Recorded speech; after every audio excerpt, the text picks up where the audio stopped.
रवि एक जाना माना यूट्यूबर था। उसने अपने चैनल हॉन्टेड एडवेंचर्स पर भूतिया जगहों का लाइव कवरेज करने का एक नया ट्रेंड शुरू किया था। हर वीडियो में वो किसी नई जगह का दौरा करता और उसके दर्शक सांस रोके ये रोमांचक और डरावने पल देखते हैं। लोग उसकी बहादुरी के दीवाने थे, क्योंकि रवि को भूत प्रेत जैसी बातों पर कोई विश्वास नहीं था। उसकी आंखों में बस अपने चैनल के लिए नए दर्शक बटोरने और हर वीडियो को धमाकेदार बनाने का जुनून था। एक दिन उसके दोस्त ने उसे कैनाट प्लेस के ब्लॉक सी बिल्डिंग के बारे में बताया। कहा जाता है कि वो जगह दशकों से वीरान थी और वहां रात में कोई भी अकेला नहीं जाता था। कई किस्सों में बताया जाता है कि उस बिल्डिंग में रात के समय सफ़ेद साड़ी पहने एक महिला की आत्मा भटकती है, जो देखने में बेहद भयानक और खतरनाक लगती है। बहुत से लोगों ने दावा किया था कि रात में उसके करीब जाने वाले लोग वापस नहीं लौटे। रवि को ये कहानी सुनकर लगा कि ये उसके चैनल के लिए एक परफेक्ट कंटेंट है। उसने तय किया वो अकेले रात के 1 बजे उस बिल्डिंग में जाएगा और अपने दर्शकों को लाइव कनेक्शन पर ले जाकर वो सब दिखाएगा जो अब तक किसी ने लाइव नहीं देखा था। रात के 1 बजने वाले थे और रवि ने अपने सभी उपकरण तैयार किए हैं। उसने अपने दर्शकों को सूचित किया कि वह कुछ ही देर में कैनाट प्लेस के ब्लॉक सी बिल्डिंग में जाने वाला है और वहां से लाइव कवरेज करेगा। हजारों दर्शक उसकी लाइव स्ट्रीम के लिए तैयार बैठे थे। उसके मन में उत्सुकता और डर दोनों का मिश्रण था और सभी बेसब्री से इंतजार कर रहे थे कि वो इस रहस्यमयी बिल्डिंग में क्या अनुभव करेगा। जैसे ही वो बिल्डिंग के अंदर पहुंचा, उसका फ्लैश लाइट की रोशनी में टूटे फूटे फर्नीचर, दीवारों पर दरारें और पुरानी सीलन भरी बदबू आने लगी। बिल्डिंग में चारों ओर गहरा सन्नाटा पसरा था। हर कदम पर उसकी फ्लैश लाइट में हल्की सी धूल उड़ती और हवा में एक ठंडी सी लहर महसूस होती। उसकी सांसें तेज हो रहे थे, लेकिन वो इसे रोमांच की तरह महसूस कर रहा था। कुछ दूर चलने के बाद रवि ने कैमरे को एक अंधेरे कोने की ओर घुमाया। वहां उसे दीवार पर कुछ अजीब से निशान दिखे, मानो किसी ने अपने नाखूनों से खरोचा हो। उसकी लाइव स्ट्रीम पर दर्शकों ने चैट में लिखा, रवि ये जगह सही में डरावनी है, यहाँ मत जाओ। लेकिन रवि ने हंसते हुए कहा कि उसे किसी बात का कोई डर नहीं है और वो तो यहाँ भूत से मिलने ही आया है। जैसे ही वो अंदर गया, दर्शकों ने नोटिस किया कि कैमरे के पीछे एक सफ़ेद साया दिखाई दे रहा था। किसी ने चैट में लिखा कि रवि पीछे देखो, लेकिन रवि को ये सब बकवास लग रहा था।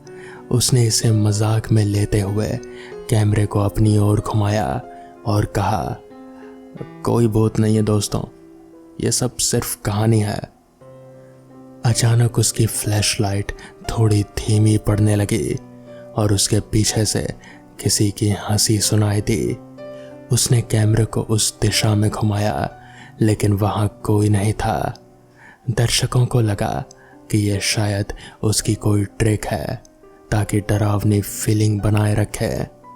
लेकिन रवि अब खुद ब खुद थोड़ा घबरा रहा था। चैट में दर्शकों ने लिखा कि उन्होंने एक सफ़ेद साड़ी में महिला को देखा जो उसकी ओर देख रहे थे। रवि ने इसे नज़रअंदाज किया और हिम्मत जुटाकर आगे बढ़ा। तभी उसकी फ्लैशलाइट अचानक बंद हो गई और बिल्डिंग में पूरी तरह से अंधेरा छा गया। उसने मोबाइल की लाइट ऑन की, लेकिन वो भी तेजी से फ्लैश करने लगी। अब उसके पास एक ही सहारा बचा था, कैमरे की हल्की रोशनी। तभी कैमरे की स्क्रीन में रवि को एक सफेद साड़ी पहने महिला नजर आई, जो बिल्कुल उसके सामने खड़ी थी। उसकी आंखें खून से लाल थी और चेहरा बेहद डरावना और बदसूरत था। महिला ने उसकी ओर देखते हुए धीमे से कहा, तुम क्यों आए हो यहाँ? मुझे चैन से क्यों नहीं रहने देते? रवि के हाथ कांपने लगे। उसे समझ नहीं आ रहा था कि वो क्या करे। उसकी सांसें तेज हो गई और घबराहट में उसने लाइव स्ट्रीम बंद करने की कोशिश की, लेकिन कैमरा बंद ही नहीं हुआ।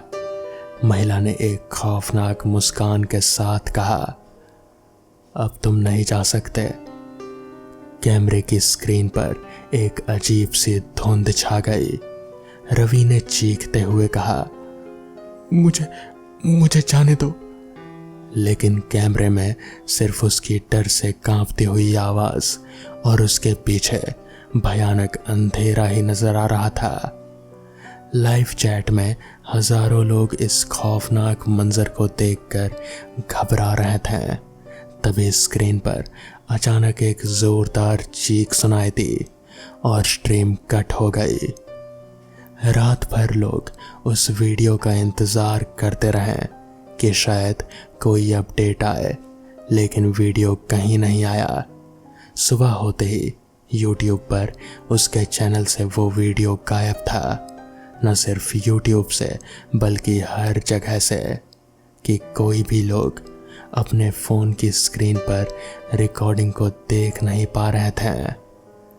अगले दिन पुलिस को ब्लॉक C बिल्डिंग में रवि का टूटा हुआ कैमरा और मोबाइल मिला।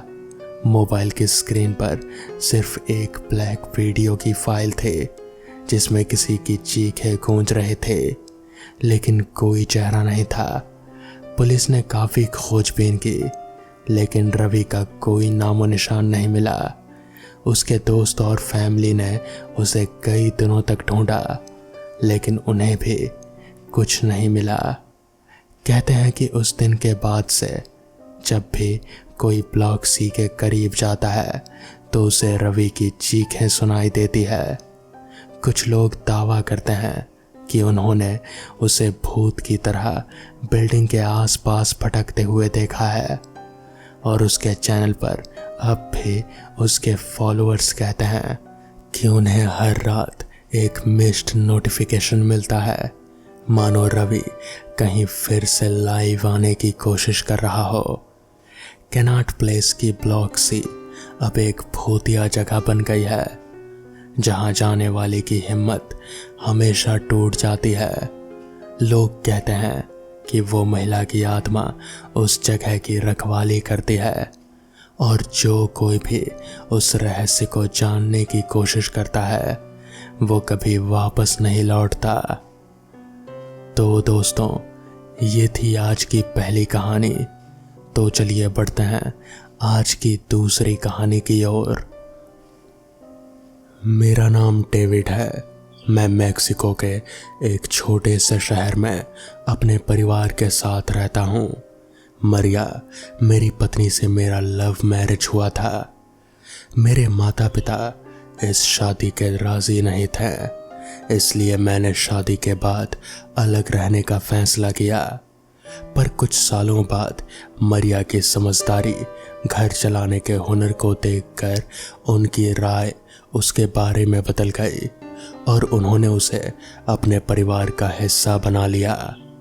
आज हम सब एक खुशहाल परिवार की तरह रहते हैं। हालांकि मैं उनके साथ नहीं रह पाता, क्योंकि मेरा ऑफिस उनके घर से 2 घंटे के रास्ते पर है, पर हर शनिवार हम उनसे मिलने ज़रूर जाते हैं। मेरे परिवार में मेरा 10 साल का बेटा पीटर, 5 साल की बेटी सोफिया और 5 महीने का बेटा ओलिवर है। एक दिन मुझे मेरे पिताजी का फ़ोन आया कि हमारी दादी की तबीयत अचानक बहुत बिगड़ गई है और उनकी आखिरी इच्छा है कि हम सब उनके आखिरी समय में उनके पास ही रहें। वो मेरे छोटे बेटे ओलिवर को भी देखना चाहती थी। मेरी दादी शहर से थोड़ा दूर बहुत ही सुंदर बंगले में रहती थी। वो बंगला इसलिए सुंदर नहीं था कि वो बहुत आलीशान बना हुआ था। वो एक छोटा सा बंगला था जिसमें बहुत ही मामूली सुविधाएं उपलब्ध थे, पर वो बंगला सुंदर इसलिए था क्योंकि वो 3 तरफ से एक झील से घिरा हुआ था। वो बहुत ही सुंदर झील थे जिसे देखकर मन खुश हो उठता था।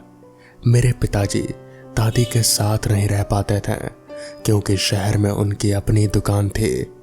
पिताजी ने बहुत कोशिश की कि दादी के पास आकर रहें, पर दादी वो घर छोड़ने को तैयार नहीं थी। उनका मन उसी घर में बसा हुआ था। दादी की इच्छा पूर्ति के लिए हमने ये फैसला लिया कि हम उनके पास जाकर रहेंगे। पिताजी ने दुकान का काम नौकरों पर छोड़ दिया और मैंने भी अपने ऑफिस से 1 महीने की छुट्टी ले ली। जब हम सब वहां पहुंचे तो दादी हमें देखकर बहुत खुश हुई।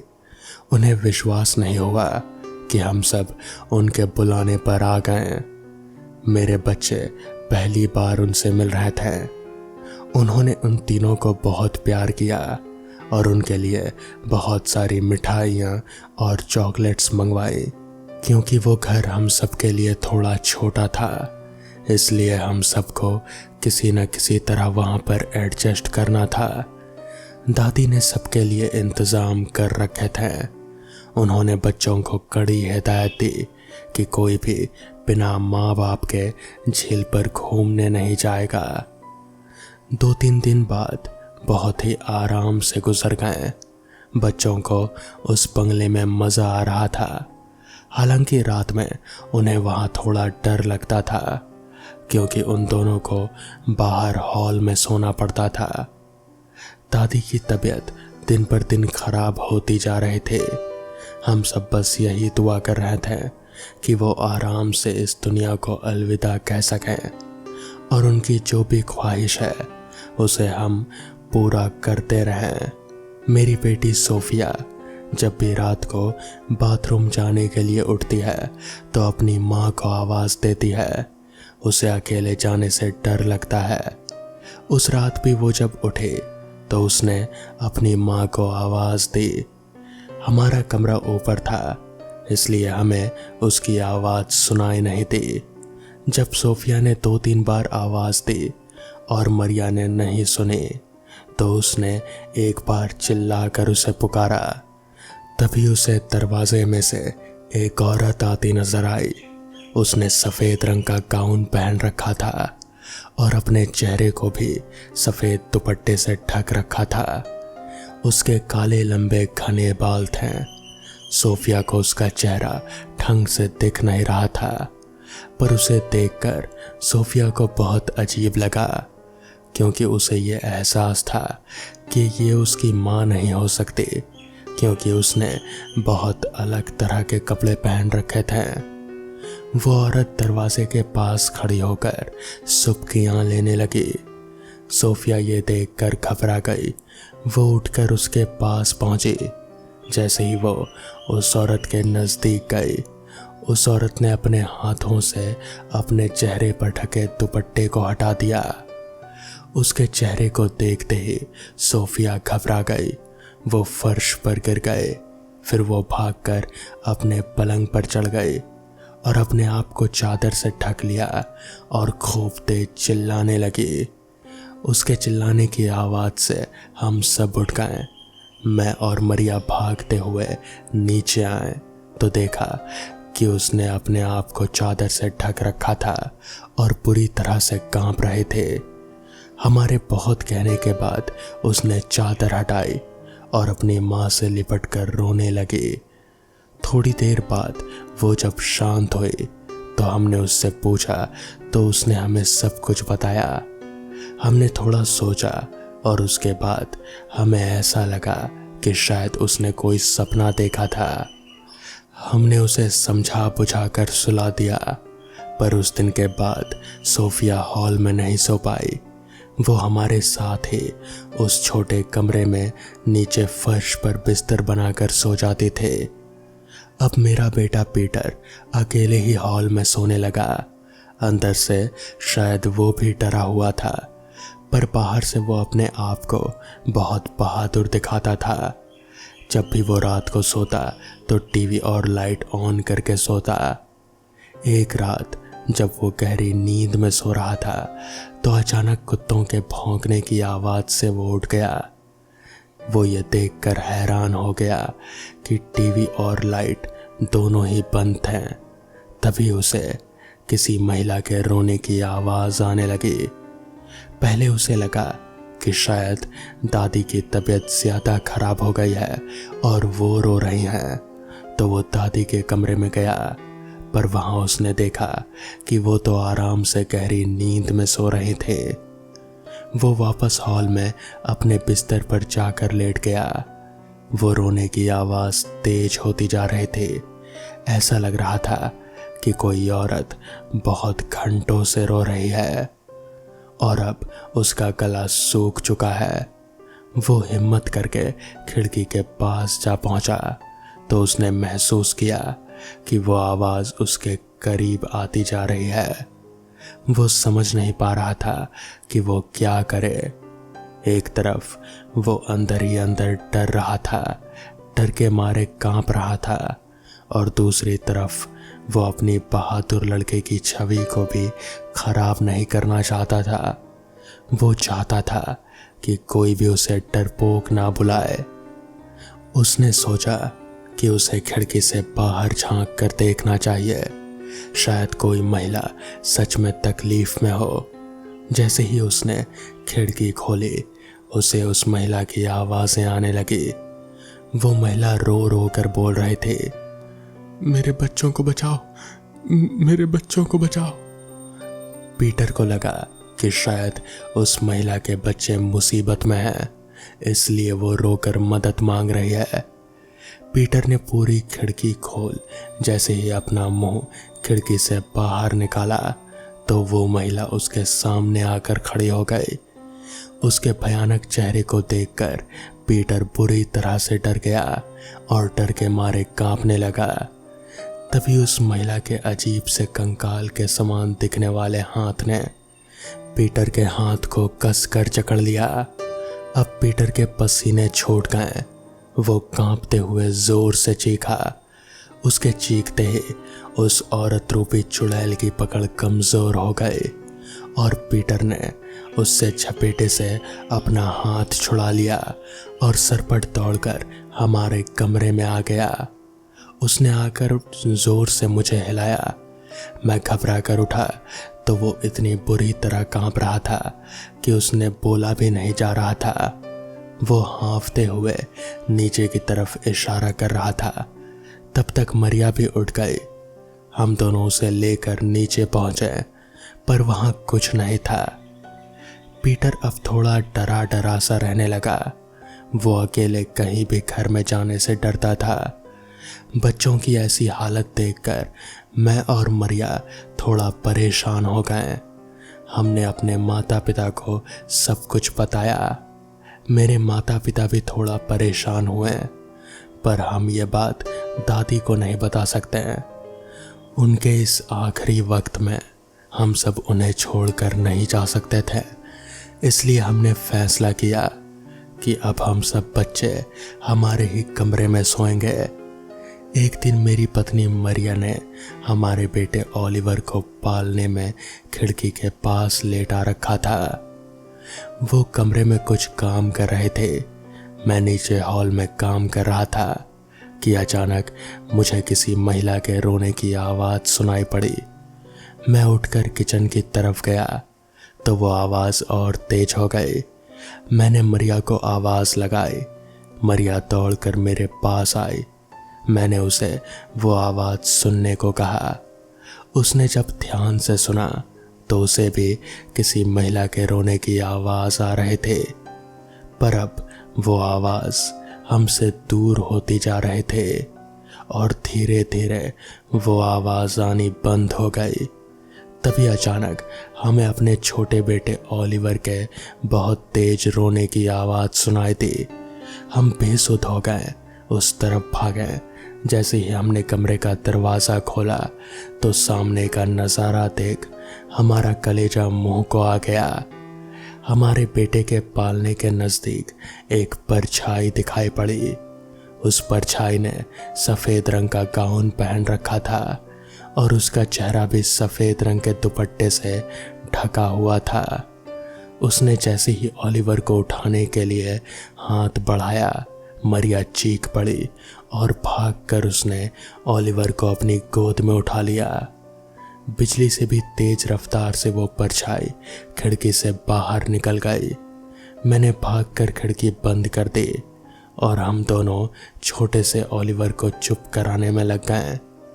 अब ये बात साफ हो चुकी थी कि उस घर में किसी न किसी परछाई का साया है, और जो कुछ भी सोफिया और पीटर ने हमें बताया वो सब सच था। हम सब बड़े लोग हॉल में इकट्ठा हो इस बात पर चर्चा कर रहे थे, पर पीटर और सोफिया इतना डर गए थे कि डर के मारे वो एक कोने में बैठे हुए थे। वो शायद अतीत में हुए अपने अनुभव को याद करके डर रहे थे। तभी मेरी माँ ने बताया कि बचपन में जब वो इस मकान में रहते थे तब उनको भी कुछ ऐसा अनुभव हुआ था। उस समय लाल रोना के किस्से बहुत प्रचलित थे। वो औरत एक ऐसी परछाई थी जो सिर्फ बच्चों को उठाकर ले जाती थी। अगर कोई बच्चा उसके रोने की आवाज़ सुनकर उसकी ओर बढ़ता तो वो उस बच्चे को वहाँ से गायब कर देती थी। मेरे पिताजी के अनुसार अब बस एक ही रास्ता था, हमें किसी ऐसे इंसान को बुलाना पड़ेगा जो ऐसी आत्माओं को कैद करने की शक्ति रखता है। मेरी माँ की सहेली एक ऐसे अघोड़ी बाबा को जानती थी जिनके पास ऐसी असाधारण शक्ति थी। उन्होंने उन्हें हमारे घर में बुला लिया। जब वो अघोड़ी बाबा हमारे घर में आए तो उन्हें देख हम सब कुछ वक्त के लिए डर गए। उनका होलिया ही कुछ ऐसा था। उनके गले में धातु की बनी नरमुंडी की माला लटक रहे थे, हाथ में चिमटा, कान में कुंडल और पूरे शरीर पर राख मल रखे थे। यह घोड़ी बाबा पराशक्तियों को अपने वश में करने के लिए बहुत प्रसिद्ध थे। सब कुछ सुनने के बाद उन्होंने वहाँ एक छोटी सी तांत्रिक पूजा करने का उपाय सुझाया। उस पूजा में कुछ असाधारण सामान की ज़रूरत पड़ने वाली थी जिसे देखकर शायद बच्चे डर जाएं, इसलिए बच्चों को दादी के कमरे में बैठा दिया गया। कुछ समय में उन्होंने अपना सारा सामान लगा दिया और तंत्र मंत्र विधा प्रारंभ कर दी।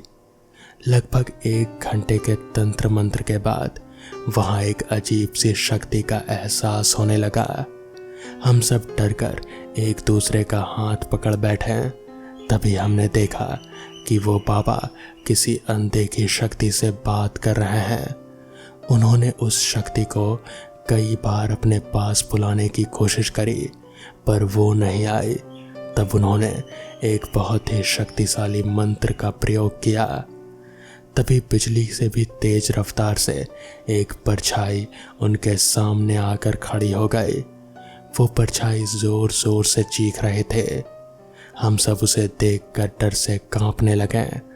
उस बाबा ने उस परछाई को एक बोतल में आने को कहा, पर जब वो परछाई नहीं मानी तो उन्होंने एक मंत्र का उच्चारण किया जिससे वो परछाई तड़पने लगी और घर में इधर उधर दौड़ने लगी। हम सब ने अपने आप को एक चादर के नीचे छुपा लिया। फिर उस बाबा ने अपने मंत्रों का उच्चारण और जोर से करना शुरू कर दिया। कुछ समय बाद वो परछाई उस बोतल में कैद हो गई। उसके बोतल में कैद होते ही मानो एक सन्नाटा छा गया। ऐसा लगा जैसे बहुत तेज तूफान आया हो और अब सब कुछ थम गया हो। अघोड़ी बाबा ने हमें बताया कि अब सब कुछ सही हो गया। वो परछाई अब हमें कभी भी परेशान नहीं करेगी। कुछ दिनों बाद दादी भी इस दुनिया से चली गई। अब हम सबके पास वापस जाने के अलावा और कोई चारा नहीं था। हमने उस घर को हमेशा हमेशा के लिए बंद करवा दिया। भले ही अब वहाँ डरने की कोई बात नहीं है, मगर कोई भी वहाँ रहना नहीं चाहता।